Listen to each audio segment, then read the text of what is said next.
gastos públicos, dívida pública, ajuste fiscal.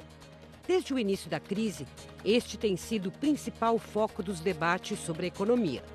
Mas agora, aprovado o teto de gastos e iniciada a discussão sobre a reforma da Previdência, aumentam as cobranças para uma agenda de estímulo ao crescimento. O próximo desafio, tudo indica, é o alto endividamento das empresas, das pessoas físicas e também os elevadíssimos juros brasileiros. Esses fatores estão por trás do baixo consumo, que derruba o investimento e adia ainda mais a retomada do crescimento. Como reverter esse quadro em um momento em que o governo está praticamente sem recursos para produzir incentivos? Pressionada a agir, a equipe econômica lançou 10 medidas para melhorar a situação financeira das empresas e reduzir os juros para o consumidor. E nesta terça-feira, o presidente do Banco Central anunciou novas ações estruturais para baratear o crédito, mas reconheceu que não são ações com efeito no curto prazo. Este é o caminho certo, há outras alternativas. Ilan Goldfein descartou a utilização dos bancos públicos para forçar a queda das taxas de juros. Abre aspas. Não vamos cometer os mesmos erros do passado. Fecha aspas. E para falar das opções para reativar a economia, estimular o crescimento, recebemos José Roberto Mendonça de Barros, economista, sócio-diretor da MB Associados, e Gustavo Loyola, ex-presidente do Banco Central, diretor da Tendências Consultoria. Sejam muito bem-vindos. Muito obrigado. A gente viu nesses dois anúncios recentes aí do Ministério da Fazenda, das medidas do Banco Central, que não tem nenhuma mágica, nenhum sortilégio escondido numa pasta, né? Então, o que dá para fazer? Só esperar que o Banco Central corte os juros em janeiro de uma maneira mais radical? Isso certamente é o primeiro movimento, né? Acho que o Banco Central já deixou claro que, como a inflação caiu mesmo nesse período recente, a partir de janeiro, 10 e 11, a próxima reunião, né? A gente pode ter uma baixa mais significativa de juros. Eu acho até que poderia se baixar 75 pontos, mas o mais provável é que seja 50. Já tem gente no mercado falando em 0,70. Eu acho que daria para ser 75, eu até acho que seria recomendável. Não sei se fará ou não. Mas o mais importante é que esse primeiro movimento seja seguido por uma comunicação do Banco Central que deixe claro que desta vez vai. Isto é, nós vamos realmente ter uma forte queda de juros ao longo do ano e, com isso, o crédito pode se recompor. Essa é a medida mais importante. Concorda? Concordo inteiramente. Eu acho que as notícias boas, que estão muito raras, né? Uma delas é a queda da inflação, sem dúvida, perspectiva muito boa nesse campo para 2017. E aí o Banco Central vai estar muito confortável para baixar os juros, né? Agora, essa pressão toda por medidas para reativar a economia, podem fazer o Banco Central olhar menos para a inflação ou não? Ele vai ser duro? Não, felizmente, nesse momento, eu acho que o Banco Central não tem esse dilema, porque a inflação está caindo. Eu acho que, nesse ponto, a direção do Banco Central, ao meu ver, está dada. É derrubar os juros no ano que vem. É só uma questão de dosagem aí dessa velocidade de queda, né? Poderia, como o Zé Roberto falou, poderia ir um pouco mais rápido, com 0,75, mas aparentemente vai com 0,50 mesmo. E o importante é que, ao longo de 2017, as taxas vão seguir caindo e o Banco Central vai, portanto, sinalizar aí uma reativação do crédito que vem naturalmente, né? É claro que não é uma coisa da noite para o dia, as empresas estão endividadas, as famílias, os governos, né? Então, não é uma coisa que vem rapidamente, mas vem. Aí que está, porque as pessoas perguntam sempre, como é que o Banco Central vai reduzindo os juros? Isso não afeta em nada os juros que as empresas pagam, as famílias, o cartão de crédito, o cheque especial, o crédito pessoal. Por que essa diferença tão grande que se transforma em uma coisa insuperável? O presidente do Banco Central hoje falou em coisas muito genéricas. Falou, temos que simplificar, temos que discutir, criar um grupo de estudo, mas por que esse gap?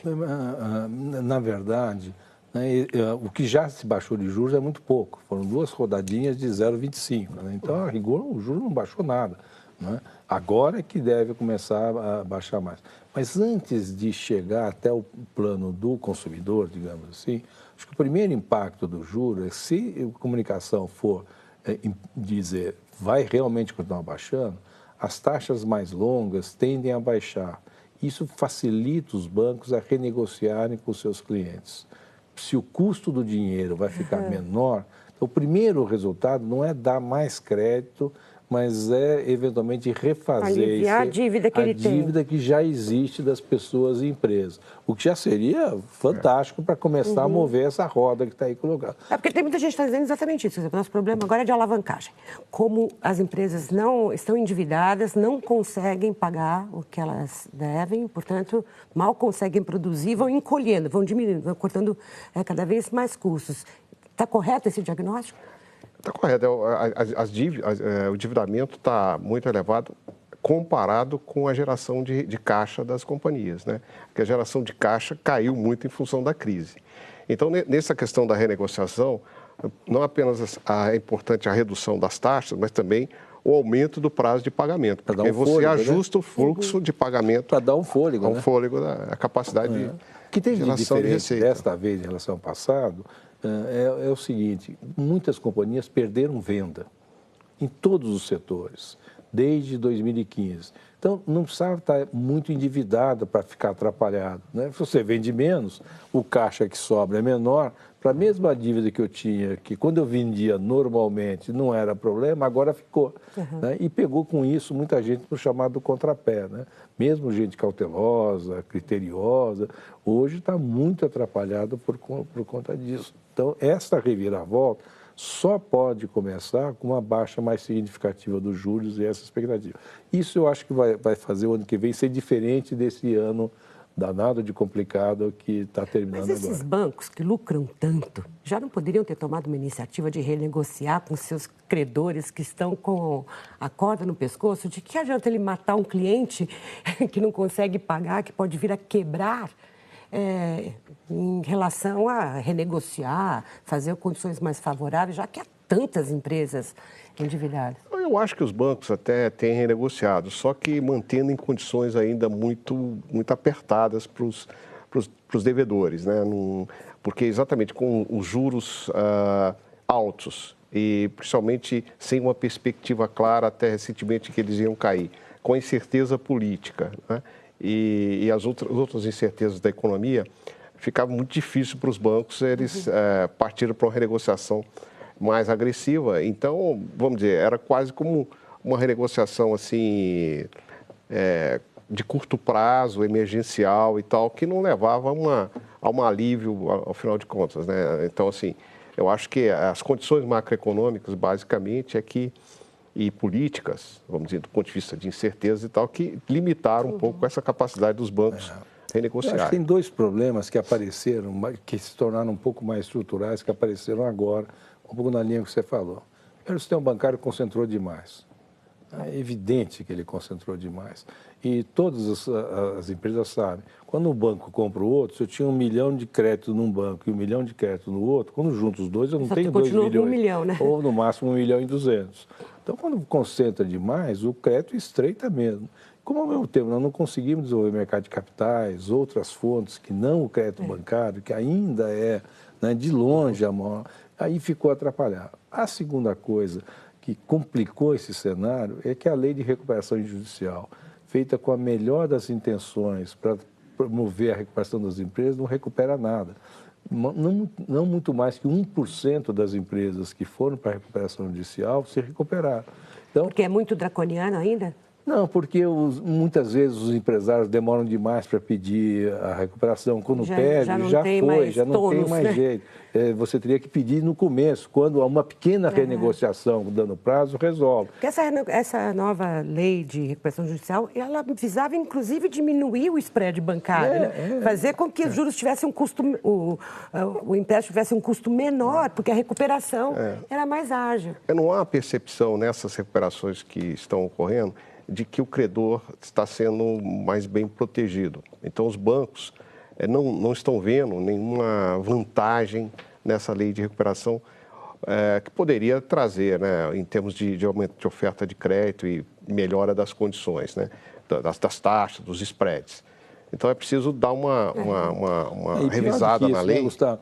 A lei não protegeu os empregos, nem protege a empresa. Na verdade, ele protege a dívida do controlador, que acaba não pagando, vai enrolando, vai para o segundo, terceiro, quarto ano, e o que não é protegido, que é o contrário da experiência americana, de onde a lei teve a sua origem, o capítulo 11, né? Não está protegendo a empresa. Tanto é que ela não sai do buraco. Na verdade, protegeu a dívida do controlador, no mais das vezes.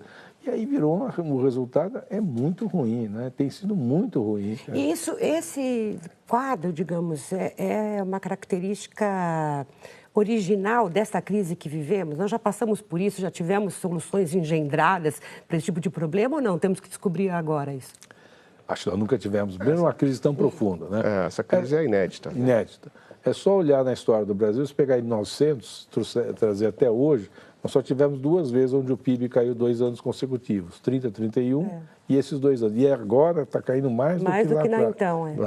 E um país muito maior, uma população muito maior e urbana, essencialmente, enquanto lá era essencialmente rural. Nada, nós nunca vimos uma coisa dessa. Inclusive por isso, essa queda abrupta de vendas em muitos setores que pegou todo mundo bem de surpresa, mesmo empresas muito bem geridas. Então a crise não era só fiscal, como parecia no começo? Eu acho que a crise fiscal é decisiva, ela é importantíssima, né? Mas ela também foi mais profunda porque na gestão anterior, o crédito meio subsidiado, foi longe, bastante longe, e aí a hora que o efeito desse crédito acabou, o tombo foi maior. Vou dar um exemplo bem concreto. O financiamento de caminhões foi feito a taxas incrivelmente baratas, menos de 3%. Houve um ano, nós vendemos 150 mil caminhões, muito mais que normalmente. Qual é o resultado disso? O que tem de caminhão novo na praça, a hora que a crise apareceu, ninguém vende nada. Não tem, né? Não tem o que transportar. E você dá uma sinalização errada, né? Porque você acaba, por exemplo, ocorrendo um sobreinvestimento nesse setor e hoje você tem uma capacidade ociosa tremenda. Então, a famosa má alocação do recurso, né? Totalmente mal alocada. Em vez de ser melhor distribuído, ficou... Exatamente. Então, a rentabilidade do capital aí é muito baixa. Então, e aí magnificou o resultado da crise. E em cima disso põe o desemprego, né? E aí gera uma situação nunca vista. Eu nunca vi O ministro da Fazenda, Henrique Meirelles, no encontro com os bancos, ele insistiu muito nesse esforço para a redução do spread, né? Essa diferença entre os juros e o risco. E disse, inclusive, que metade dos financiamentos, dos empréstimos que nós temos no Brasil são de taxas subsidiadas, são originados em algum crédito que vem do governo. Esses créditos também estão sofrendo inadimplência? Ou esses estão sendo pagos, já que mais baratos? Olha, no que depende do BNDES, eu acho que não aumentou a inadimplência. Eu não sei se o Gustavo tem alguma informação. Não, porque o BNDES tem 2 vantagens. Primeiro, como o BNDES é um crédito mais barato, então, ele acaba tendo a preferência das empresas no momento de a empresa dar garantias. Então, normalmente, os créditos do BNDES são muito bem garantidos, né? E segundo que, na realidade, as empresas eles têm condições muito mais favoráveis em termos de prazo e taxa. Então, na realidade, normalmente não são eles vamos dizer assim, aquilo que não é a partir do crédito do BNDES que começa a inadimplência da empresa. É claro que numa situação terminal, a empresa está muito difícil, o BNDES sofre também. Mas eu acho que o BNDES está sofrendo menos do que os demais. O que, no fundo, não deu certo, Mônica, eu acho que o Gustavo concordaria, é o seguinte: o juro no Brasil é muito alto, reconhecidamente há um bocado de tempo. O que se tentou no passado recente foi compensar esse juro alto com um crédito subsidiado, muito subsidiado, para que a média ficasse. Só que a média é aquela brincadeira do corpo, da cabeça no forno e o pé na geladeira, né? Quer dizer, alguns têm muito crédito subsidiado e a maioria só tem o crédito livre, né? Então, a hora que dá... E caríssimo. E é esse pessoal que está se dando realmente mal. Né? Então, essa teoria da compensação, então, o que é o melhor? O melhor é a gente fazer o que for necessário para baixar a taxa de juros que afeta todo mundo, porque aí não tem campeão nacional, não tem amigo do rei, aí atende todo mundo. Tem, digamos, uma competência da empresa. E tem agora um problema também, é o seguinte, que a capacidade do BNDES, dos bancos públicos, de expandir o crédito hoje está muito limitada. Porque, por exemplo, alguns bancos públicos têm problema de capital. tipo Caixa Econômica Federal. E o Tesouro tem já como não tem alavancar dinheiro mais. para O Tesouro passar. não tem dinheiro. E o BNDES não tem mais aquele funding do Tesouro que, ao contrário, teve que devolver dinheiro para o Tesouro agora. Então, a demanda está baixa. Hoje mesmo o BNDES divulgou números mostrando que as consultas caíram muito, mas eles também não têm aquela disponibilidade de recursos que tiveram. Agora, por isso nós só queria só observar que nós temos uma chance de uma melhora mais estrutural. Porque como a inflação caiu de verdade, sem mágica, e o juro pode agora cair mais, nós podemos ter taxas de juros nominais muito mais baixas. E uma parte desse dilema fica reduzida. Então, tem mesmo uma chance, apesar de toda a dificuldade do que tem hoje, da gente entrar numa fase de juros mais razoáveis, se olhar. Eu queria falar nessa ponta do consumidor também, que afinal de contas é esse que não vai às compras, né? Porque está endividado, porque tem alguma inadimplência também, né? As famílias estão aí, o Banco Central disse que está mais ou menos 43% das famílias estão endividadas. Os juros até caíram, mas a porcentagem do comprometimento de renda se mantém ali firme, sinal que os juros estão pressionando. Ele tem cartão de crédito com juros de 400%. Cheque especial, 300 e tantos por cento. O crédito pessoal, 150%. Quer dizer, como é que a gente imagina, assim, 13% ao ano e 400%? Esse consumidor nunca mais vai voltar às compras? Por que esses juros são tão altos? É até difícil achar o adjetivo. É uma distorção, evidentemente. É uma distorção enorme e o consumidor não tem culpa nenhuma disso, né?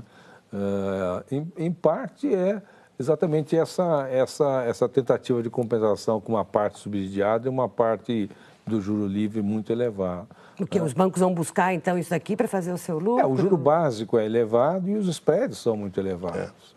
Agora, eu acho interessante retomar o seguinte, de 2003 até recentemente, houve uma agenda microeconômica muito importante no crédito que vinha reduzindo os spreads.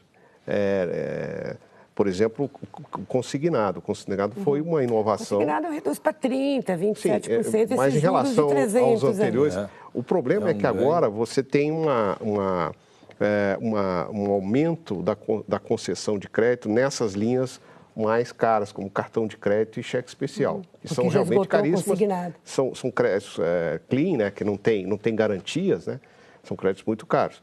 Então, assim, é demais, não é 400%? Não, é demais. Mas, assim, daí a importância dessas medidas que o Banco Central tem anunciado de alcance mais de médio e longo prazo, da retomada da agenda de redução dos spreads. Porque não é só a questão da crise atual que elevou os spreads. Elevou sim, porque... Mas isso já vem de tempo. Mas é preciso continuar nessa agenda para procurar uma queda sustentável dos spreads, tanto para a pessoa física quanto pessoa jurídica, aí passando inclusive para a questão dos créditos direcionados. Aliás, esses créditos direcionados, os consignados, também podem estar correndo risco, porque há notícias de que os estados quebrados não estão repassando o dinheiro para os bancos. Eles descontam do salário a parcela e não repassam. Todas as inovações... Os bancos vão começar a cobrar mais caro por esse empréstimo. Exatamente. Quase todas as inovações microeconômicas de crédito estão sob estresse agora. Recuperação judicial, a questão do consignado, porque alguns estados não têm repassado as parcelas. E mesmo a alienação fiduciária tem sido começando a ser questionada aí por alguns tribunais, alguns juízes. Então, assim, está tudo sob estresse essas inovações aí recentes, que precisam ser preservadas, e no caso da recuperação, né, precisa ser, de fato, reformulada a lei. É verdade. E por isso que esse momento também está tão ruim, olhado desta forma. Mas você tem, de qualquer forma, uma total razão. Quer dizer, nós temos algo que não conseguimos avançar. O juro, especialmente para o tomador pequeno, é espantosamente alto. Né? Tem algo errado aí, sistematicamente. Tudo tem a ver com a dívida. É a dívida pública, é a dívida privada. Exatamente. E agora, com o desemprego subindo muito, a renda familiar média caiu. Né? Aí que fica mais difícil mesmo voltar a tomar crédito, porque a capacidade de pagamento, enquanto nós tivermos né, na unidade familiar, uma ou duas pessoas que não conseguem ter emprego, não tem como votar. Né? Então, nesse cenário tão difícil que vocês traçam, que é claro, está acontecendo, é o que todo mundo diz, nunca vimos crise como essa. Como a gente sai? E quando a gente começa a sair? Tem alguma perspectiva já, uma data, um horizonte, já que estamos quase virando o ano? Mas vai ser daqui a pouquinho. Esperamos que tenhamos boas notícias. Já, já.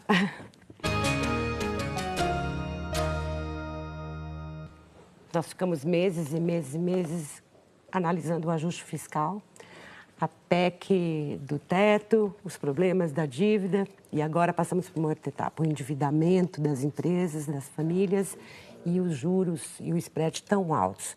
O cenário é bastante difícil, como vocês descreveram, mas qual é o horizonte para, enfim, a economia começar a melhorar? Eu acho que o ano que vem vai realmente começar a melhorar. Um pouco, embora tenha sido decepcionante, né? Nós esperávamos, na MB, que esse último trimestre deste ano já teria algum sinal de melhora que não aconteceu. Mas, de qualquer forma, seguimos convencidos que no segundo semestre do ano que vem nós vamos ter um sinal muito melhor. Nós já falamos dos juros, eu queria adicionar uma safra agrícola muito poderosa que vai ser colhida, que vai injetar renda no interior em volume considerável. Né? Acho que com o tempo tinha... Também não pressiona a inflação, os alimentos Ao contrário, né? Num preço a inflação segue estável. baixa, porque a safra seguidamente será boa. Acho que em alguns segmentos já se nota alguma melhora, o que eu falo especificamente de petróleo e de energia elétrica. Nós tivemos leilões bem-sucedidos de transmissão de energia.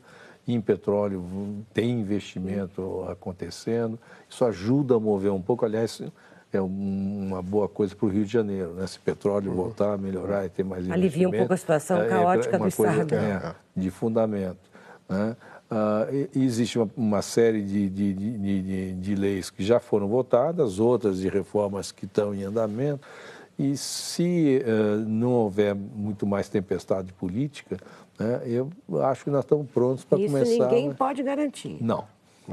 Mas eu acho que eu concordo com o Roberto. Eu acho que nesses segmentos aí de petróleo e energia elétrica, eu acho que houve um destravamento aí por causa da melhora do ambiente regulatório. Eu acho que foi nítida a mudança, né?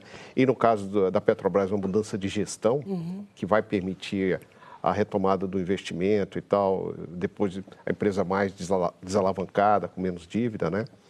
E esses outros sinais aí que nós estamos vendo, né? Um que eu gostaria de acrescentar é que, na questão do endividamento, a gente já vê o início do processo de desalavancagem, de redução da dívida, principalmente nas famílias. Então, um efeito no emprego. Porque com o tempo isso vão repagando, ou as dívidas acabam sendo perdidas pelos bancos, eles não vão ser pagos mesmo, isso acaba saindo do radar, né? Então, você também tem aí uma tendência de ajuste do tamanho da dívida à renda atual das famílias, né? A gente começa a contar numerozinhos mais positivos, mesmo que depois da vírgula, quando? No segundo semestre? No segundo semestre, porque isso aliado à queda dos juros permite uma retomada do crédito. Por exemplo, o ano que vem as concessões de crédito já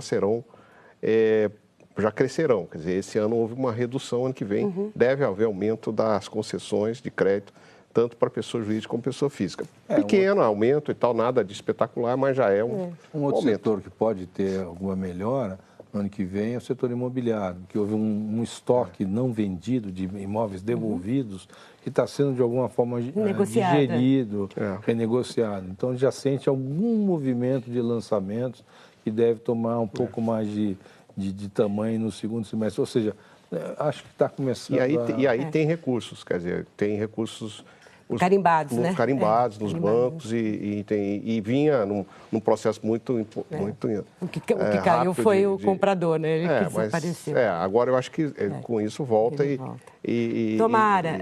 E resolve esse problema dos estoques, né? Bom, vamos acompanhar, né? Tudo que a gente espera para o ano novo é que tenhamos um semestre ainda morno, mas depois esse fogo levante a Exatamente, fervura do crescimento, sem querer ser otimista que nem Poliana. Muito obrigada, foi um Roberto. prazer. Muito obrigada, Foi um prazer. Gustavo, por essa conversa aqui de fim de ano. Muito obrigada a você também que acompanhou Entre Aspas. Um Feliz Natal para todos. Nós voltamos com Entre Aspas na próxima terça-feira. Até lá.